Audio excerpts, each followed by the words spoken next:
We all dream about it, right? Those lottery numbers falling into place, and bam, life changes in an instant. But what happens when that dream of hitting the jackpot, turns into, well, a nightmare? Like, what if winning big was actually the first step to losing everything? That's exactly where we're going today. We're going deep, diving into the stories of people who won huge, life-altering amounts of money and then, well, watched it all disappear. And we're not just theorizing here. We've got real stories from the US, the UK, Canada, real people who lived this. It's tempting to just put it down to bad luck, right? A string of unfortunate events. But when you look closer at these stories, these experiences, there are some pretty clear patterns, almost like warnings about the hidden dangers that come with sudden wealth. Yeah, and that's exactly what we want to unpack today, not just for the shock value, but to really, truly understand what went wrong. What can we learn from these journeys, these financial roller coasters, even if, we never even buy a lottery ticket ourselves? That's the key, isn't it? Because these stories, these aren't just cautionary tales for lottery winners. They really shine a light on some fundamental truths about how we handle wealth, how we understand our own personalities, our potential weaknesses when we're suddenly faced with abundance, and how our relationships, the people around us, can change, sometimes dramatically, when large sums of money enter the picture. Okay, so let's jump right in. Let's start with Jack Whittaker. Back in 2002, he won, get this, a massive $314 million Powerball jackpot. The biggest single ticket win ever at the time. Huge. Now, here's something interesting. Whittaker, he wasn't someone who, had never seen money before. He was already a successful businessman. Which really throws a wrench in that whole idea that only people who aren't used to money will mismanage it. Right. And initially, it seemed like he was handling things pretty well, donating a lot to charity, helping people in his community. Yeah, there was this incredible wave of generosity at the start. But then, and it happened pretty quickly, things started to take a turn, a really dark turn. It was almost like that huge win. It made him a target. Yeah, his car was broken into multiple times, hundreds of thousands of dollars in cash, just gone, stolen. And then the lawsuits started. One from a casino over some bounced checks, and it just kept snowballing. So what do you think? Why would someone who was already successful face these overwhelming issues? It's fascinating. It's almost like that scale of wealth, that sheer amount of money, it kind of stripped away any natural defenses he might have had. I see what you mean. Even a successful business person, they're not necessarily prepared for the sheer volume of attention, the constant requests for money, that feeling of being, a walking target. Right, like everyone's got their hand out. Exactly. It's like any vulnerabilities you have, they get magnified tenfold. And then completely new threats, things you'd never even considered, they emerge. And it wasn't just external pressures, right?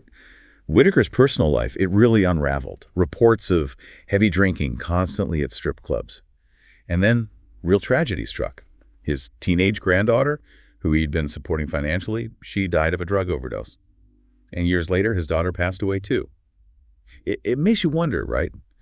Did that sudden wealth, did it somehow destabilize his family life in ways he couldn't have foreseen? It's a stark reminder that money, it can't protect you from personal tragedy. And in some cases, it can actually introduce new complexities, new stressors that can make existing problems worse or even create entirely new ones within a family. By 2007, just a few years after winning, almost all of that massive fortune was gone. His house even caught fire years later. When he passed away in 2020, he was essentially broke. He famously said that he wished he'd torn up that winning ticket, that he felt he'd only be remembered negatively. That's heavy. Yeah. It really is. It highlights that without a solid plan, and this is crucial, without being emotionally prepared for the seismic shift that kind of money brings, sudden wealth, it can feel like, well, a curse. A curse, yeah, I get that. So from Jack Whittaker's story, what are the key takeaways? What can we learn? Well, a few crucial things stand out, and these apply even if you're not dealing with hundreds of millions. First, any vulnerability you already have, any weakness, it can be amplified dramatically by sudden wealth. So be aware of your weaknesses, your tendencies. Exactly. Second, security and privacy, they become absolutely paramount, not just physically, but for your finances as well. You've got to be proactive about protecting yourself. You prepare for the sharks. And third, financial discipline. That's essential no matter how much money you have. It's easy to get swept away in the excitement, but you have to have a plan and you have to stick to it. Right. Don't let the money control you.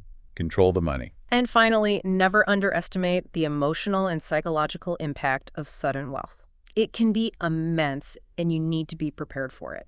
Yeah, it's like a whole new world, whole new set of challenges. Yeah. Okay, so let's move on to another story.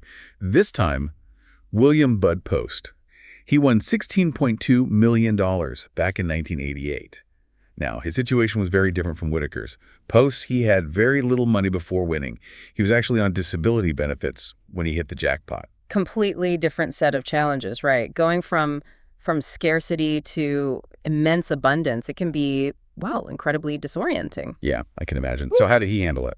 Well, he chose to get his winnings in annual installments, which is a smart move. Yeah. But the impulsive spending, it started almost immediately. Oh, no. What did he do? Within weeks, he'd already spent over $300,000. Wow. On what? A restaurant, a liquor license, even an airplane. And get this, he didn't even have a pilot's license. It's like he was trying to, I don't know, fulfill every single impulse he'd ever had all at once. That's wild. So basically just chasing every fleeting desire without any thought for the future. It seems that way, and the debt, it piled up incredibly fast. Within 3 months, he was $500,000 in debt. Oof. Within a year, he had a mansion. Yeah. But also massive financial liabilities. What does that tell us? This kind of rapid, unchecked spending. It really highlights the danger of not understanding the true value of money, the importance of budgeting, especially when you've never had to deal with large sums before. It's like that sudden wealth, it created this sense of invincibility, this belief that the money would never run out. Right, like a magic money tree. Exactly. And what's really disturbing in Post's story is the impact it had on his relationships. Oh, yeah, I remember reading about that. It was pretty messed up. An ex-girlfriend sued him and won. She got a chunk of his winnings, which really messed up his payouts. Yeah. And then, and this is hard to believe, his own brother. He actually plotted to have him killed, hoping to inherit the money. I mean, talk about betrayal. That's chilling. It shows how sudden wealth can bring out the absolute worst in people, even those closest to you. The whole dynamic of your relationships changes. You become a target. Yeah, it's like everyone sees dollar signs instead of a person. And it gets worse. As the pressure mounted, he ended up firing a shotgun at a bill collector. What? Seriously? It's a dark, dark story. By the mid-1990s, he was bankrupt, living on a tiny stipend. When he died in 2006, he was broke and $1 million in debt. Wow, that's a sad ending. So what are the key takeaways here? What can we learn from Bud Post's experience? Several things. First, don't make any big purchases, don't sign any contracts until that money is actually in your hands. Second, get professional financial advice immediately. It's crucial. Don't try to go alone. And third, be very, very cautious of people, even family, who might try to take advantage of your newfound wealth. Yeah, it sounds like you really need to watch your back. And finally, try to stay grounded in your spending habits. Understand the true costs, the long-term costs of those extravagant purchases. A mansion and a plane might sound amazing, but can you really afford them in the long run? Great advice. Let's move on to our next story, and this one is, well, it's almost unbelievable.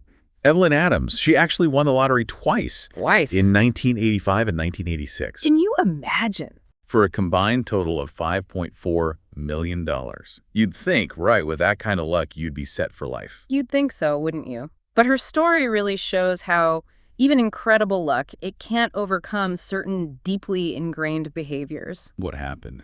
Well, Adams, she had a serious gambling problem, and she ended up pouring a huge chunk of her winnings into the casinos in Atlantic City. It's like the gambler's fallacy in action. You know, that idea that because you've won big before, you'll keep winning. Exactly. And of course, the house always has an edge. And in her case, that edge eventually took it all. So why do you think she kept gambling after winning so much? I think it's probably a mix of things. Maybe those initial wins, they created this sense of invincibility, a distorted view of risk. And for someone with an existing gambling addiction, having that much money, it's like pouring fuel on a fire. It's incredibly difficult to stop. It makes sense. Yeah. And it wasn't just the gambling, right? She reportedly made some bad business adjustments, too, and gave away a lot of money to family and friends. By the late 1990s, it was all gone. She was reportedly living in a trailer park. She also talked about the intense pressure of being a two-time winner. Yeah, that sudden fame, that constant stream of requests for money, it can be incredibly overwhelming. It's like winning turned her into a public figure overnight, and everyone felt entitled to a piece of her fortune. So what can we learn from Evelyn Adams' story? Well, first, don't push your luck, especially if you know you have addictive tendencies. Right, be self-aware. Second, That publicity, that attention that comes with winning, it can be a real problem. You need a plan for handling all those requests for money. Set boundaries, learn to say no. Exactly. And prioritize securing your own future before being too generous with others. Take care of yourself first. And finally, if you have any addictive behaviors, winning a lot of money, it's not going to magically fix them. You need to address those issues head on. Okay, let's shift gears a bit. Let's go across the pond to the UK. We've got Michael Carroll, who won $9.7 million, which is about 15 million US dollars, back in 2002. Now, he was only 19 at the time and working as a garbage collector. The British tabloids, they quickly dubbed him the lotto lout for his, shall we say, enthusiastic approach to spending. Yeah, that about sums it up. So what stood out to you about his story? The sheer speed and scale of his spending. And the fact that he was so young. Carroll, he famously said he wouldn't go crazy with the money, and then he did the exact opposite.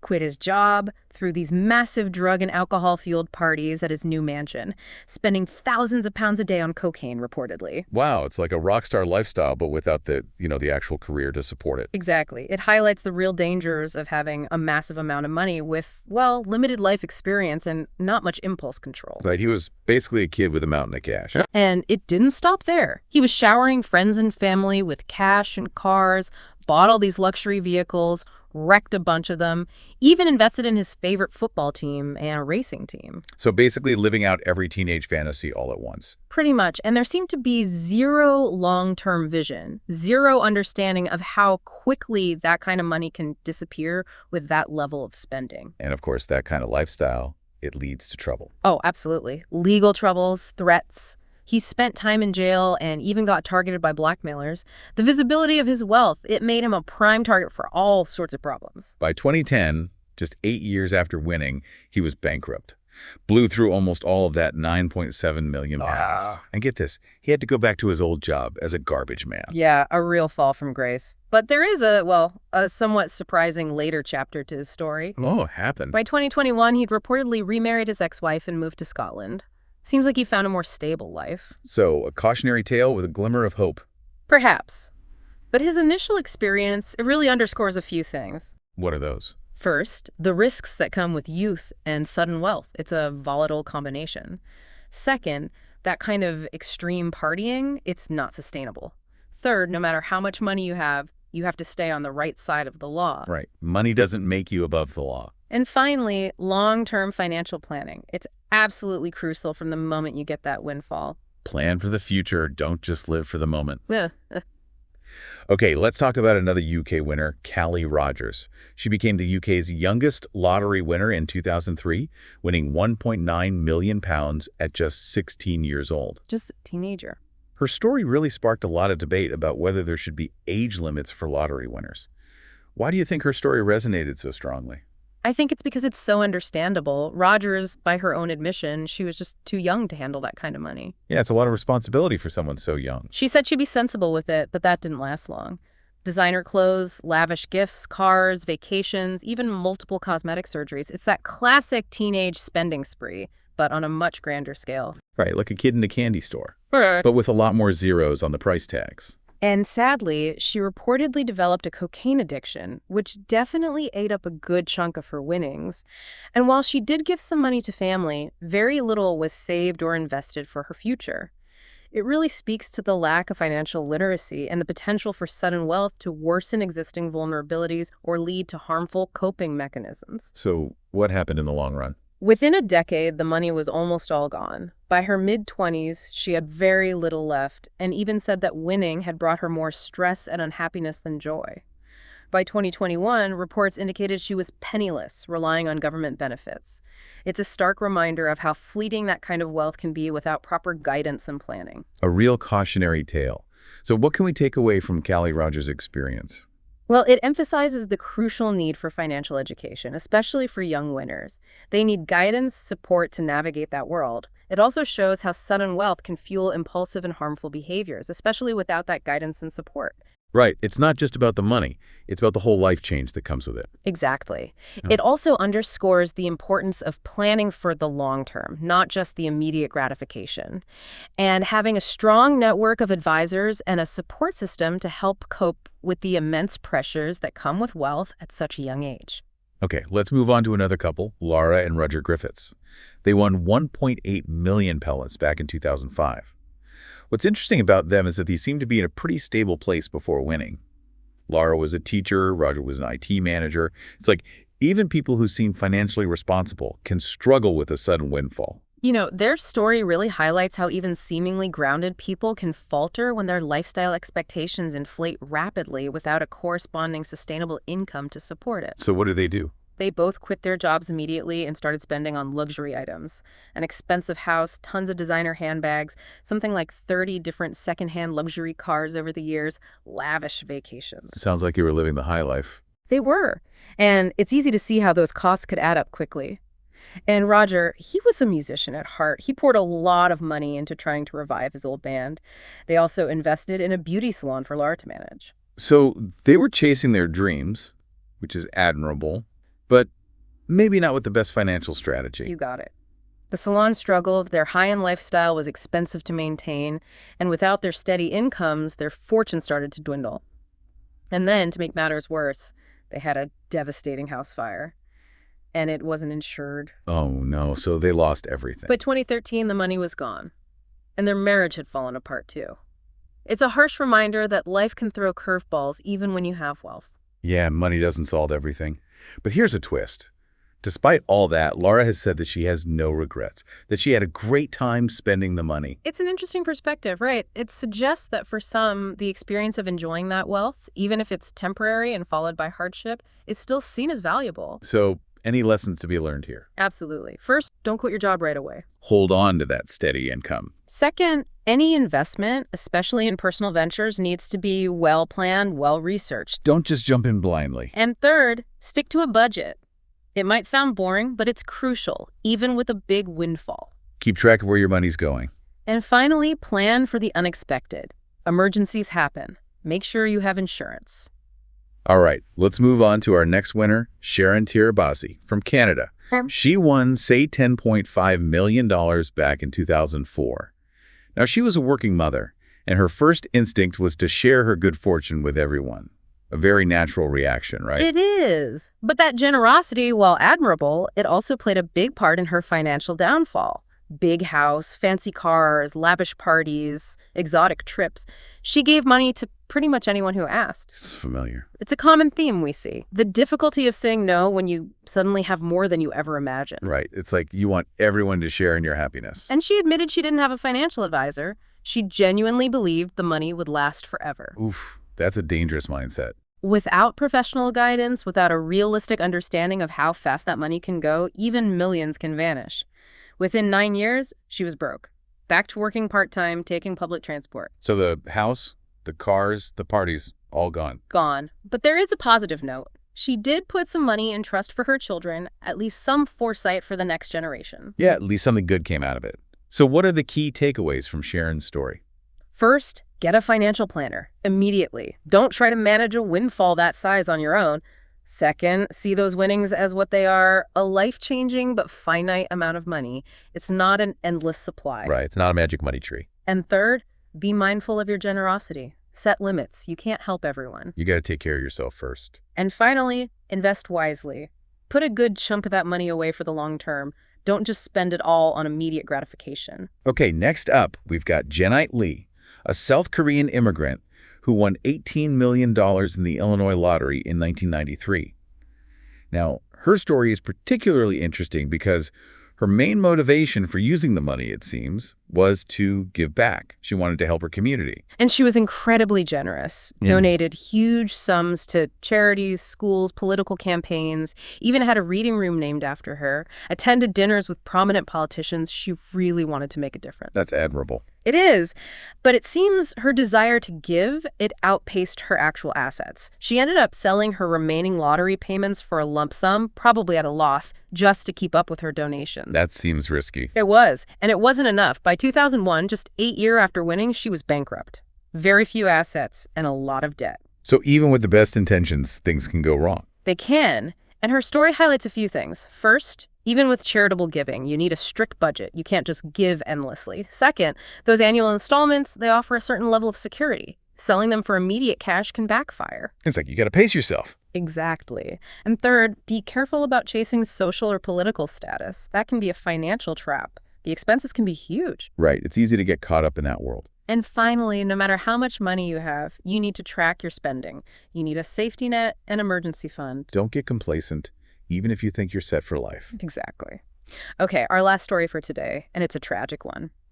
Billy Bob Harrell Jr., a preacher and Home Depot clerk who won $31 million in 1997. Like Sharon, his first instinct was to share his wealth. Sounds like a good guy. He was. Bought houses and cars for his family, took them on vacations, donated a lot to his church and community. It seemed like he genuinely wanted to use his good fortune to help others. But I'm guessing it didn't end well. Unfortunately not. He found it almost impossible to say no to the constant requests for money. And he made a bad financial decision, opting for a lump sum payment for less than the total value, probably because of pressure and lack of understanding. And that took a toll on him. A devastating toll. Within 20 months of winning, his marriage had fallen apart, he was arguing with his financial advisors, and tragically, he took his own life. Wow, that's heartbreaking. He famously said, "Winning the lottery is the worst thing that ever happened to me." That's a powerful and incredibly sad statement. It really shows the immense emotional and financial burdens that can come with sudden wealth. So what can we learn from Billy Bob's story? Well, first, prioritize your mental health. Set boundaries, protect yourself from the pressure. Right, it's not all about the money. And second, don't rush into any financial decisions. Understand what you're signing. Get advice, take your time. And third, keep a strong support system. Don't let the money isolate you. Maintain those connections. And finally, remember that money doesn't automatically solve personal problems. In some cases, it can actually make them worse. It's like it amplifies everything. Exactly. So as we wrap up our deep dive today, we've heard some incredible stories. Stories of initial joy, but also of devastating lows. And it's clear that sudden wealth, without careful planning, a strong sense of self-awareness, and a solid support system can be more of a curse than a blessing. We've seen some recurring themes, haven't we? Impulsive spending, the need for a good financial plan, the pressure of public attention, and the importance of mental well-being. The idea of a lottery curse might sound like a myth, but these real-life experiences show us that it often comes from very human tendencies and external pressures that get magnified by a sudden influx of money. So for you, our listener, as you think about these stories, the highs and the lows, what's the one takeaway that resonates most with you? What does it really mean to be financially secure, to have true well-being, regardless of how much money you have in the bank? It's definitely something to think about. Something to ponder long after our deep dive today.